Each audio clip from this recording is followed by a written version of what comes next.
ఓం నమః శివాయ. ఓం నమో నారాయణాయ. నరదృష్టి నివారణ కాళభైరవాయ నమో నమః. అక్షర తులాభార నవగ్రహ దేవతాభ్యో నమో నమః. హరి ఓం. మా ఛానల్కి స్వాగతం. చూస్తున్న వీక్షకులకు ప్రేక్షకులకు ప్రియ కాళభైరవ భగవద్బంధులకి స్వాగతం పలుకుతూ మమ్మల్ని ఎంతగానో ఆదరిస్తూ ఉండబడినటువంటి ప్రియ సోదర సోదరీమణులకు సనాతన ధర్మ సంరక్షకులకు సమస్త భగవద్బంధువులకి స్వాగతం పలుకుతూ అందరికన్నా ముందుగా హోలీ పూర్ణిమ శుభాకాంక్షలు. 1/3/2025 నుండి 15/3/2025 వరకు పుట్టినటువంటి వారందరికీ కూడా ముందస్తుగా జన్మదిన శుభాకాంక్షలు. గతంలో వివాహం చేసుకున్న వారికి వివాహ వార్షికోత్సవ శుభాకాంక్షలు. ద్వాదశ రాశుల్లో గ్రహ గమనాన్ని వీక్షింపచేద్దాం. వృషభ రాశిలో దేవగురు బృహస్పతి సంచార స్థితి, మిథున రాశిలో కుజ భగవానుడు సంచార స్థితి, కన్య రాశిలో కేతు భగవానుడు సంచార స్థితి, కుంభరాశిలో ఏడాది తర్వాత రవి మరియు శని భగవానుడు యొక్క సంచార స్థితి, మీనరాశిలో బుధుడు శుక్రుడు రాహు సంచార స్థితితో ద్వాదశ రాశుల్లో గ్రహ గమనాలు ఈ విధంగా ఉన్నాయి. మీనరాశి వారు హోళికా పూర్ణిమ సందర్భంగా ఒకవైపు ఏలనాటి శని, రాశిలోనే త్రిగ్రహ కూటమి సంచార స్థితి, రాబోయే కాలంలో షష్ఠగ్రహ కూటమి దోష ప్రభావాన్ని ఎలా నివారించుకోవాలో ఈ వీడియోలో సవివరంగా సంపూర్ణంగా తెలుసుకుందాం. మీనరాశిలో ఏ నక్షత్రాలు వస్తాయనగా పూర్వాభాద్ర నక్షత్రంలోని చివరి పాదం 4వ పాదము, ఉత్తరాభాద్ర నక్షత్రంలోని 4 పాదాలు, రేవతి నక్షత్రంలోని 4 పాదాలు కలిపితే మీనరాశి. చాలామందికి పుట్టినటువంటి కాల సమయంలో డేటా బర్త్లు లేనటువంటి కారణం వలన పేరు యొక్క మొదటి అక్షరాన్ని అనుసరిస్తూ ఆ రాశిని తెలుసుకునే ప్రయత్నం చేద్దాం. ది, దుమ్, షం, ఝ, ద, దే, దో, చ, చి అక్షరాల వారందరూ కూడా మీనరాశి జాతకులే. మీనరాశి యొక్క అధిపతి దేవగురు బృహస్పతి. ఇలా వీరికి ఒకవైపు ఏలనాటి శని చివరార్థంగా ఉంటూ రాశిలోకే శని భగవానుడు రాబోతున్న సమయమాసన్నమవడం, రాశిలో త్రిగ్రహ కూటమి సంచారము, 3వ స్థానంలో దేవగురు బృహస్పతి సంచార స్థితి, అర్ధాష్టమ కుజుడు, వ్యయంలో 30 ఏళ్ల తర్వాత రవి భగవానుడు శని భగవానుతో సంయోగ సంచార స్థితి ఉన్నప్పుడు అనేక రకాలమైన మంచి కన్నా విపత్కరమైన పరిస్థితులు కనపడుతున్నాయి. కనుక మీ జన్మ నక్షత్రం రోజున పూర్ణిమ అష్టమి తిథుల యందున వీలైనంత వరకు ఆవేశానికి దూరంగా ఉండండి, ఆధ్యాత్మికంగా ఉండండి, సత్ప్రవర్తనకు సన్మార్గాన్ని వేయండి. అదే కాకుండా ఏదైనా ఒక పని చేసేటప్పుడు ఇది ధర్మమా అధర్మమా, న్యాయమా అన్యాయమా అని ఆలోచించుకోవడం.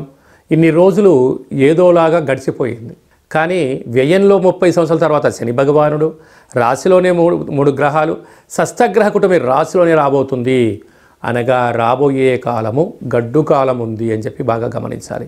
ఇలాంటి కాల సమయంలో నిత్య సూర్యారాధన, గతించిన పెద్దవారికి ఒక స్మరణ, పక్షులకు కాకులకు కుక్కలకు ఆహారాన్ని కర్మను దానం చేయడం. ఇన్ని వేల వీడియోలో ఈ వీడియో మీరు చూస్తున్నారు అన్నట్లయితే నవగ్రహ అక్షర తులాభార మహోత్సవ కార్యక్రమంలో పాల్గొనే సమయం ఆసనమైంది అని చెప్పి గుర్తుపెట్టుకోగలాలి. భగవంతుని స్మరించడం, ధ్యానించడం, తులాభారంలో పాల్గొనడం వలన గ్రహాలు తృప్తి చెంది మీరు అనుకుంటున్న విద్యలో, ఉద్యోగంలో, విదేశీయానంలో, ప్రయాణ కార్యక్రమాల్లో అన్నింటా విజయం మీనరాశి వారి సొంతం కాబోతుంది. అదే కాకుండా వీలైనంత వరకు ఏదైనా తెలిస్తేనే చేయండి, తెలియలేదు తెలుసుకొని ప్రాక్టీస్ చేసి చేయడం వల్ల ధనము సమయము 2 వృధా అవ్వవు. లేదు నాకు ఇంతే తెలుసు, నేను చెప్పిందే వేదము, నేను చేసిందే శాసనము అని అనుకున్నట్లయితే అది మీ వ్యక్తిగతానికి అవ్వచ్చేమో, కానీ బాహ్య ప్రపంచంలో సొసైటీలో అలా ఉండదు. 100 మంది నడిచిన మార్గంలో నడిస్తే విజయం మనకు తొందరవుతుంది. నేను కొత్తగా రోడ్లు వేస్తాను, నేను కొత్తగా ప్రయోగాలు చేస్తాను అంటే కొంతకాలం తర్వాత మీరు ఏకో నారాయణ ఒంటరి వారు అయిపోయే పరిస్థితి ఉంటుంది. ఎందుకు గ్రహాల యొక్క స్థితిగతి, కలవని గ్రహాలు కలవడం, పరిస్థితి ఏలనాటి శని యొక్క రాశిలోకి శని రావడం. మీకు పచ్చ కామెర్ల జబ్బు వచ్చింది, కానీ ప్రపంచమంతా పచ్చగా ఉండదు అని చెప్పి మీరు గమనించాలి. డాక్టర్ చెప్పినా ఇంట్లో వాళ్ళు చెప్తే కూడా నీకు పిచ్చి అనే పరిస్థితి, తిరగబడే పరిస్థితి కూడా అధికంగా ఉంటుంది. కారణం గ్రహ సంచార స్థితి. కనుక వీలైనంత వరకు పుస్తక పఠన, ఏకాగ్రత, ఆసనం, ధ్యానం, సత్సంగము, జనాలతో ఎప్పుడు మమేకం అవ్వడం వలన ఆనందంగా మీరు ఉండడం వలన అనారోగ్యాన్ని దూరం చేసుకుంటారు. లేకపోతే దీర్ఘకాలిక వ్యాధులతో మీరు అనేక రకాల బాధలతో సతమతమవుతూ ఉండే పరిస్థితి ఉంటుంది. హోటల్ వ్యాపారస్తులు, నీటి వ్యాపారస్తులు, అలాగనే స్వయం వృత్తులు, సేవ రంగాలు, సాఫ్ట్వేర్ హార్డ్వేర్ రంగాల్లో ఉండబడిన వారు, మోటివేషనల్ స్పీచ్ ఇచ్చేటువంటి వారందరికీ కూడా చాలా నోరు అదుపులో ఉంచుకొని చేయగలిగినట్లయితే మంచి కాలం ఉంటుంది, తొందరపడకు అని చెప్పి జ్యోతిర్విజ్ఞానం తెలియచేస్తుంది. ఈ మార్చి మాసంలో అలాగనే పాల్గొన మాసంలో ముఖ్యమైనటువంటి తిథుల గురించి క్లుప్తంగా సవివరంగా సంపూర్ణంగా తెలుసుకుందాం. 6వ తారీఖున 3వ నెల 2025వ తారీఖున అక్షయ కాల భైరవాష్టమి కనుక కష్టకాలంలో ఉన్నప్పుడు దైవనామస్మరణ చేయడం, ఆధ్యాత్మిక చింతన ఉండడం, గృహంలో దీపం వెలిగించడం వల్ల సకల అష్ట కష్టాలు తొలగిపోతాయని చెప్పి గమనించాలి. 13వ తారీఖున పాల్గొన మాస శుద్ధ పూర్ణిమ, హోళికా పూర్ణిమ చేస్తూ ఉంటాం. కనుక కామత దహన కార్యక్రమంలో పాల్గొందాం, స్వామివారి యొక్క ఆశీస్సులు పొందుదాం, అఖండ అష్ట కష్టాలకు స్వస్తి పలుకుదాం. ఎందుకనగా రంగుల హేళి అంటే ఆట అని చెప్తూ ఉంటారు. అంటే సహజ సిద్ధమైనటువంటి రంగులతోనే దయచేసి అందరూ ఆడుకోండి, కలుషితం నీటితోనే ఆడుకోండి. కళల కొత్త ప్రపంచానికి స్వాగతం పలకబోతున్నాం. ఎందుకనగా ఈ సంవత్సరానికి చివరి పూర్ణిమ అవ్వడం వలన రంగుల హోళీ అంటారు. అంటే మనకు కొన్ని ప్రాంతాల్లో కొత్త పూర్ణిమ, వచ్చేటువంటి అమావాస్యను కొత్త అమావాస్య అంటారు. అంటే పాతదనానికి వీడుకోలు పలుకుతూ కొత్తదనానికి స్వాగతం పలుకుతూ ఉంటూ ఉంటాం. అందుకే మనం అందరము కూడా రంగులతో అలంకరించుకొని ఆడుకొని ఈ పాత సంవత్సరంలో అంటే తెలుగు సంవత్సరాలలో ఈ జ్ఞాపకాలంతనూ కూడా మధుర స్మృతులను గుర్తుపెట్టుకుంటూ పడ్డ అష్ట కష్టాలకు స్వస్తి పలుకుతూ అష్టైశ్వర్యానికి రాబోయే కాలంలో స్వాగతం పలకాలని రంగులతో ఆటలాడుకొని మంచి కొత్త సంవత్సరానికి స్వాగతం పలుకుతాం. కనుక ఆడుకునేటువంటి వారందరూ కూడా దయచేసి సహజసిద్ధ రంగులతోనే ఆడుకోండి, కలుషితం లేని జీవనాన్ని పొందండి. ఎందుకనగా చాలా ప్రాంతాల్లో స్కిన్, హెయిర్, కళ్ళు ప్రాబ్లమైన సందర్భాలు కూడా చాలా ఉంటున్నాయి.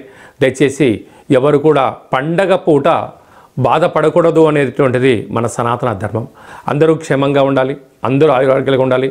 పాత సంవత్సర పూర్ణిమకు వీడుకోలు పలుకుతూ కొత్త ఉగాది పండుగకు స్వాగతం పలుకుతూ కనుక మనమందరం కూడా వీలైతే శ్రీ రమా సహిత సత్యనారాయణ స్వామి వ్రత పూజ కార్యక్రమంలో పాల్గొనడం, దత్తాత్రేయ స్వామి యొక్క దర్శనం, శివాలయంలో పూజా కార్యక్రమం, కాళభైరవ హోమంలో పాల్గొనడం వలన సకల అష్ట కష్టాలన్నీ తొలగిపోయి కొత్త సంవత్సరానికి స్వాగతం పలకబోతున్నాం. అందరికీ శుభం, జయం, లాభాన్ని భైరవ స్వామి వారు ఆశించాలని కోరుకుందాం. అది ఏ కాకుండా ఇంకనూ మనం విజయం సాధించగలగాలి అని అంటే ఏం చేయాలో అనేది మీకు ఒకసారి చూపిస్తాను. ఈ యొక్క పాత్ర కంచు పాత్ర అంటారు. మనకు రాసులు 12 ఎలా ఉంటాయో 12 యొక్క రాసులను ఇందులో అచ్చు వేయడం జరుగుతుంటుంది. ఈ పాత్రను మనం ఇంట్లో ఉంచుకొని ప్రతిరోజు ఉదయం పూజ చేసిన తదనంతరము, సూర్య నమస్కారం చేసిన తదనంతరము ఇలా శబ్దం చేస్తే ఓంకార శబ్దం రావడం జరుగుతుంది.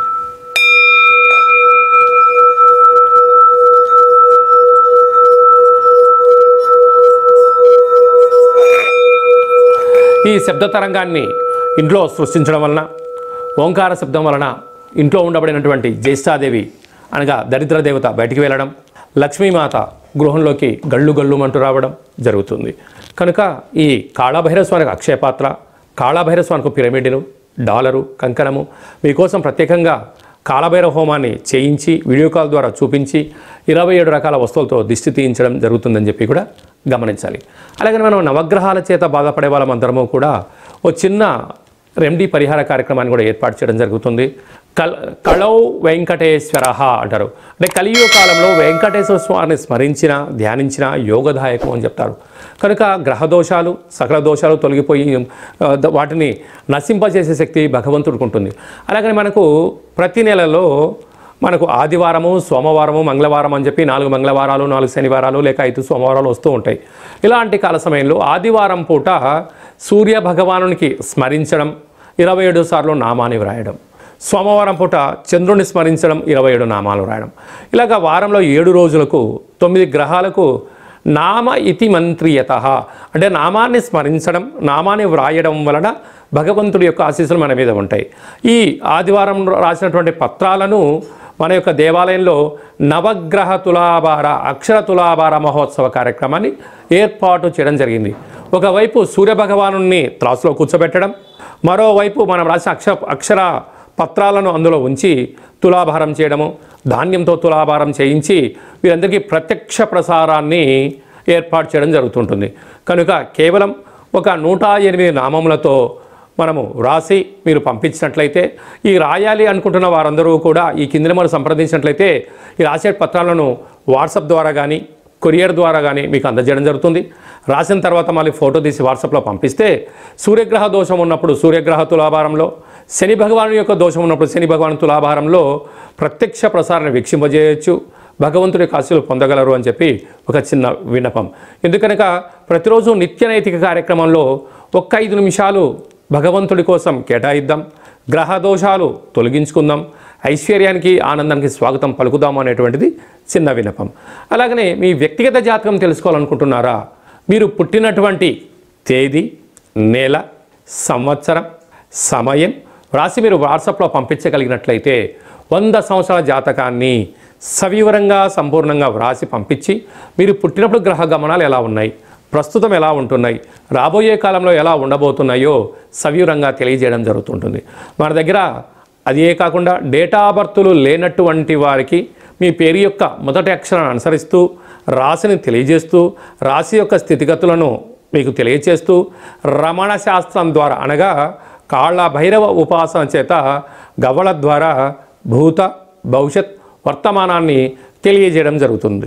అలాగే పుట్టినటువంటి పిల్లలకు ఆధ్యాత్మికమైన నామాలు ఎలా పెట్టాలో మీరు ఏమైనా సతమతమవుతుంటే ఆ పుట్టినటువంటి సమయాన్ని రాసి పంపించినట్లయితే ఆధ్యాత్మికమైన నామాలను కూడా మీకు రాసి పంపించడం జరుగుతుంది.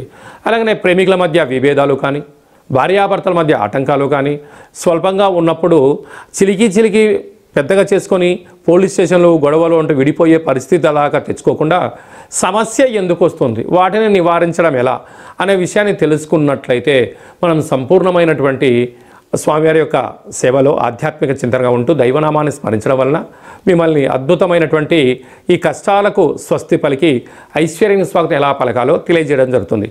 కనుక ఆసక్తి గలవారు ఈ కింద అపాయింట్మెంట్ తీసుకొని సంప్రదించగలరు. అందరికీ శుభం, జయం, లాభం జరగాలని కోరుకుంటూ కొత్త పూర్ణిమకు స్వాగతం పలుకుతూ ఈ సంవత్సరానికి వీడుకోలు పలుకుతూ రంగుల హోళీ శుభాకాంక్షలు మరొకసారి అందరికీ ఆశీర్వచనం.